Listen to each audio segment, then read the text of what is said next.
अस्सलाम वालेकुम dear forex users. उम्मीद करता हूँ आप सब लोग ठीक होंगे और आप देख रहे हैं सर फॉरेक्स एकेडमी। आज 3 नवंबर है, तो गोल्ड का एक अच्छा सा सिनेरियो दे देता हूँ आप लोगों को।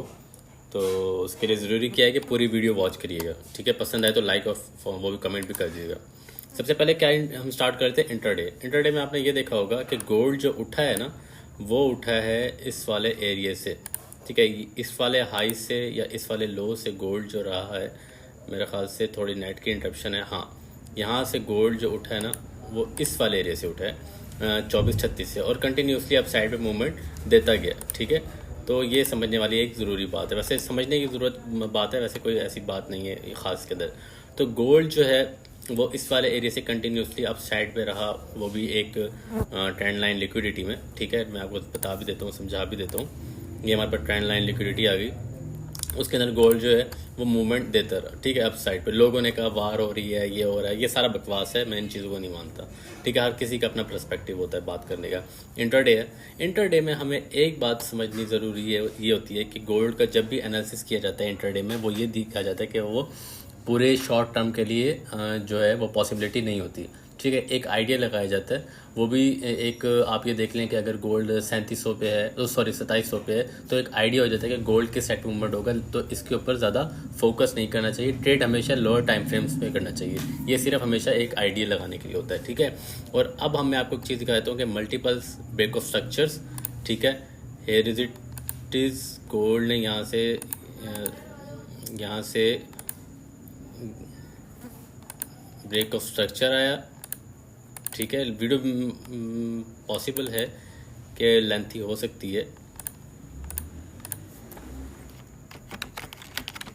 यहाँ से गोल्ड का ब्रेक ऑफ स्ट्रक्चर और यहाँ पे अनदर ब्रेक ऑफ स्ट्रक्चर, ठीक है। ब्रेक ऑफ स्ट्रक्चर ये होता है कि गोल्ड किसी हाई को या लो को ब्रेक करे तो उसका स्ट्रक्चर जो ब्रेक हो जाता है, ठीक है। ठीक है, तो हमारे पास वैलिड पॉइंट कौन सा है, वैलिड एरिया जो है हमारे पास अभी तक ये है गोल्ड के लिए। फ्रेश ऑर्डर ब्लॉक 2600, ठीक है, प्लस लिक्विडिटी, ये लिक्विडिटी नज़र आ रही होगी आपको। इसका हाई मार्क कर लिया हमने, इसका लो मार्क कर लिया। हम ये कर लेते हैं, ठीक है। ये हमारे पास फ्रेश ऑर्डर ब्लॉक है 2600 से लेके 2620 तक, ठीक है। अब इसको हम लोअर टाइम फ्रेम पे आ जाते हैं, ठीक है। अब लोअर टाइम फ्रेम पे अगर हम देखें तो यहाँ पे आपको नज़र आ रहा होगा एक ऑर्डर ब्लॉक फ्रेश, ठीक है। अब इसको हम थोड़ा सा अगर छोटा करें या करने की ज़रूरत नहीं है, तो यहाँ पे हमें नज़र आ जाएगी इक्वल लिक्विडिटी, इक्वल लो, ये इक्वल लो लगा हुआ है, ठीक है। और इसके नीचे जो है ये लिक्विडिटी पड़ी है। छोटा सा आपका एनालिसिस दे रहा हूँ, कोई ज़्यादा एनालिसिस नहीं दे रहा कि डाउन साइड पाने के चांसेस हैं या ये होगा या वो होगा, ठीक है। गोल्ड जो है अपने हायर टाइम फ्रेम पर रहा, रेजिस्टेंस बनाई उसने 2790 के करीब, और वहाँ से उसने ब्रेक ऑफ स्ट्रक्चर चेंज, मतलब कि करेक्ट न्यूज़ आई। और ये उसका टेक्निकली आपने अगर वीडियो नहीं देखी ना, तो ये वीडियो वॉच करें जाके, यहाँ पे मैंने प्रॉपर बताया हुआ है कि 89% जो है वो गोल्ड बेयरिश है, ठीक है। ये देखें यहाँ पे एक मैं आपको दिखा देता हूँ, ये देखें यहाँ पे गोल्ड था, तो मैंने बता देता है गोल्ड जो है वो बेयरिश रहेगा। तो यहाँ पे अब गोल्ड ने एक एरिया है जो कि हम मार्क कर लेते हैं 2700 के करीब, ठीक है। ये हमारे पास फ्रेश बाइंग एरिया या ऑर्डर ब्लॉक कह लें, या इसको फ्रेश बाइंग एरिया कह लें। लोअर टाइम फ्रेम पे अगर हम आ जाएँ और 1 आवर के टाइम फ्रेम पे, तो यहाँ पे आपको एक अच्छी खासी जो है, मैं आपको चीज़ दिखाता हूँ, ये लिक्विडिटी पड़ी है, फ्रेश लिक्विडिटी, ये लिक्विडिटी आ गई हमारे पास, ठीक है। ये हमारे पास जो आ गया चेंज ऑफ करेक्टर आ गया, फिर लिक्विडिटी आ गई। फिर हमारे पास जो मैंने बताया है कि फ्रेश ऑर्डर ब्लॉक जो हाई टाइम फ्रेम पे है, वो हमारे पास कौन सा है, 2600 पॉसिबिलिटी है गोल्ड की आने की, ठीक है। और अगर हम उसको नियर देखें, नियरली कि गोल्ड जो है वो छोटे टाइम फ्रेम्स पे, जैसे कि 30 मिनट में मैं लेके आता हूँ या 5-15 मिनट में लेके आता हूँ, तो गोल्ड की पॉसिबिलिटी क्या है देखें। एक तो बड़ा सा एक ब्रेक ऑफ स्ट्रक्चर है ये, ठीक है। ये ब्रेक ऑफ स्ट्रक्चर आ गया, ठीक है। हमारे पास कौन सी आ गई, लिक्विडिटी आ गई, ठीक है। उसके बाद यहाँ से हम बाइंग कर सकते थे कि हमारे पास ऑर्डर ब्लॉक है, ठीक है, जो कि बन सकती थी, लेकिन मैंने नहीं करवाई क्योंकि गोल्ड जो है वो रश मूड में था। ये ऑर्डर ब्लॉक है, देखो यहाँ से गोल्ड जो उठा उसी पॉइंट पर है, फिर वहाँ से उसने एक एरिया क्रिएट किया, चेंज ऑफ करेक्टर दिया, चेंज ऑफ करेक्टर ये हाई लगा हुआ था, फिर गोल्ड रिट्रेसमेंट दी, रिट्रेसमेंट देने के बाद थोड़ा सा आप किया, यहाँ चेंज ऑफ करेक्टर दिया, कन्फर्मेशन होगी गोल्ड जो है वो डाउन साइड पर है जहाँ से उठा था। तो हमारा क्या प्लान है कल का, कि कल का प्लान ये है कि गोल्ड जो है वो इस वाली लिक्विडिटी को टैप करे, ये इस वाली लिक्विडिटी को टैप करे, या यहाँ इस वाले एरिया को सॉरी मैं आपको बताता हूँ, हाँ इस वाले एरिया को आए दोबारा, यानी कि यहाँ से पॉसिबिलिटी है साइडवेज पे यहाँ से आए, और एक लिक्विडिटी क्रिएट करने के बाद फिर चेंज ऑफ करेक्टर देने के बाद गोल्ड अप साइड पे मूवमेंट दे। ठीक है, पॉसिबिलिटी है कि यहाँ से नीचे आ भी सकता है, क्योंकि आप देख रहे होंगे कि नीचे लिक्विडिटी पड़ी है, ऑर्डर ब्लॉक पड़ा है और multiples break change of character है। ये चेंज ऑफ करेक्टर जब भी आता है ना कि कोई लो ब्रेक होता है तो एक लो ज़रूर बनाता है। ठीक है, ये समझने वाली बातें हैं, ऐसे आपको समझ नहीं आएगी। चेंज ऑफ करेक्टर,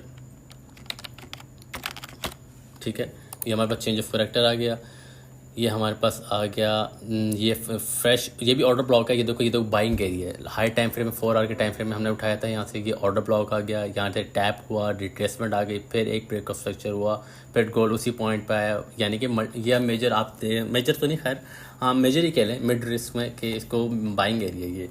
ठीक है, तो अब पॉसिबिलिटी क्या है कि गोल्ड जो है वो इसी एरिया से उठ सकता है, इसी एरिया से, वो हम अकॉर्डिंगली देख लेंगे लंदन सेशन से पहले, या इसी एरिया को डाउन साइड पे आएगा। मेरा ये सिनेरियो है कि गोल्ड जो है वो डाउन साइड पे आएगा, क्योंकि बहुत सारे लोग हैं यहाँ पे अपना ऑर्डर एग्जीक्यूट करके बैठे होंगे, लिमिट सेट करके बैठे होंगे, और उनका गोल्ड जो है वो लिक्विडिटी लेने नीचे आएगा, नीचे से फिर अप साइड पे जा सकता है। ठीक है, अगर मैं आपको 15 मिनट के टाइम फ्रेम में दिखाऊं तो यहाँ हमारे पास जो है वो लिक्विडिटी पड़ी है 2708 50 या 1 आवर का टाइम फ्रेम है, तो सेकंड लोअर टाइम फ्रेम में 15 आवर में हमारे पास जो है वो 2708 एक फ्रेश लिक्विडिटी पड़ी है, जो कि मेरा माइंड जो आपको बता रहा हूँ कि गोल्ड जो है वो सेल साइड पे आ सकता है। ये यहाँ पे बिल्कुल ब्रेक ऑफ स्ट्रक्चर्स हैं, चेंज ऑफ करेक्टर्स हैं, वो मैं आपको बता नहीं रहा क्योंकि लंबी वीडियो हो जाएगी, कि हमारा मकसद क्या है, थोड़ा बहुत नॉलेज गेन करना। ठीक है, यहाँ से चेंज ऑफ करेक्टर है, तो यहाँ पे हमारे पास फेयर वैल्यू गैप पड़ा हुआ है इस वाले एरिया में। ठीक है, यहाँ आपको इम्बैलेंस भी दिखेगा, फेयर वैल्यू गैप भी दिखेगा, और 1 आवर के टाइम फ्रेम में भी आपको इम्बैलेंस दिखाता हूँ मैं। इम्बैलेंस हमारे पास पड़ा है, ये हमारे पास इम्बैलेंस एरिया है। ठीक है, ये हमारे पास 27-24 के नज़दीक हमारे पास इम्बैलेंस है, जो कि गोल्ड आ सकता है 27-36 से। ठीक है, तो अगर आपको वीडियो समझ आई हो तो ये सिर्फ समझाने के लिए, अगर समझ आई हो तो लाइक शेयर कमेंट करें, और अपने जो एसेट्स है उसको संभाल के रखें, सही जगह जो है वो लगाएं। और न्यूज़ की बात कर लें तो हमारे पास मंडे वाले दिन कोई न्यूज़ नहीं है, ट्यूसडे वाले दिन।